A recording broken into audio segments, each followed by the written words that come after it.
So, congratulations on the launch of Thank you. Long Wheelbase 5. So, BMW India has seen 20% growth in the first half this year. Even more. Even more. And we've been expecting in India exponential growth for many years. So, is this level of growth where we're at sufficient, or do you think we can expect even more in the near term? Well, I think what is good with the Indian market and BMW in India is that the last 3 years we have seen very consistent two-digit, I would say rather 20% plus growth, and that's good. Consistency is important. Could it accelerate? Yes. If we see the share of the total market that is premium in India, it's relatively low. It's 1% only. China is 8%. So I think there is still a growth potential. So it could accelerate, but consumer sentiment we were just speaking about, it can also shift and it can also slow down a bit. So what is important is a long-term growth, and we believe that there is a long-term growth path in India, definitely.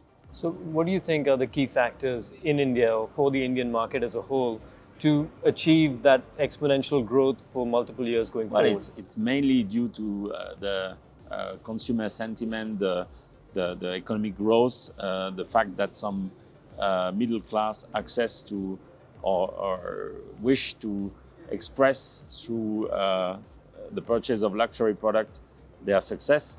I think this is growing in India, definitely, generation after generation. And I think this must remain. But at the moment, the world is very volatile. The economy is not developing as good as in the past 2-3 years everywhere.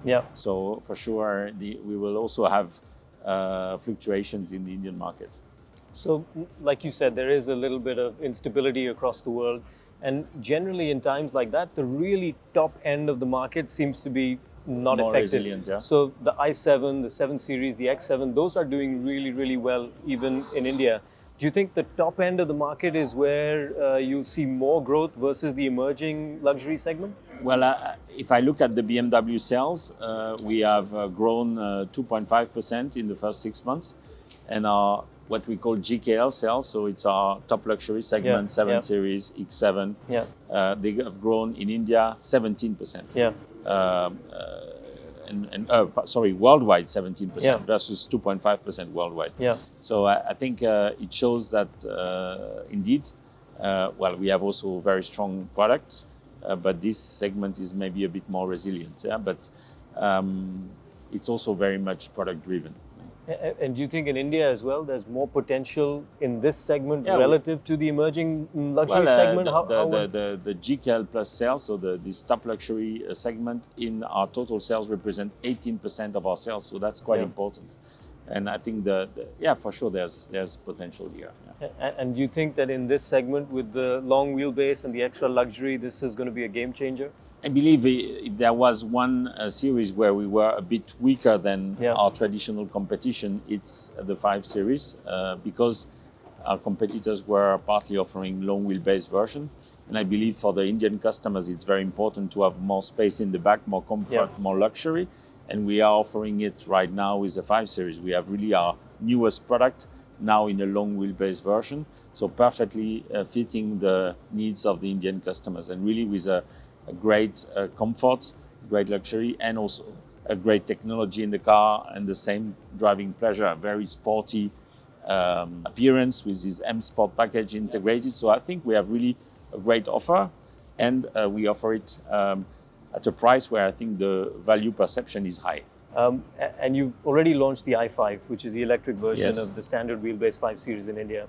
Who do you think is the customer for traditional internal combustion engine 5 Series, and who's the customer for an electric 5?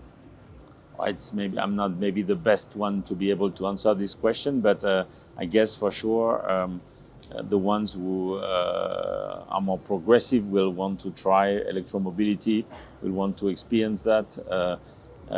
Today we know out of concrete customer data that in India, as we heard earlier, the drivers are our customers are doing roughly 45 kilometers per day in a car.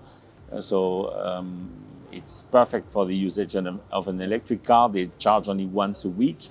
So there's really no real barrier, as taxes are also lower on electric cars and on combustion engines. There is really no real barrier on purchasing an electric car here in India. And as far as EV and EV technology goes for BMW as a group, the I program with the i3 and the i8, which has been running now for many, many years, how important has that been for the development of your current EVs, and how much of an advantage has that been for BMW?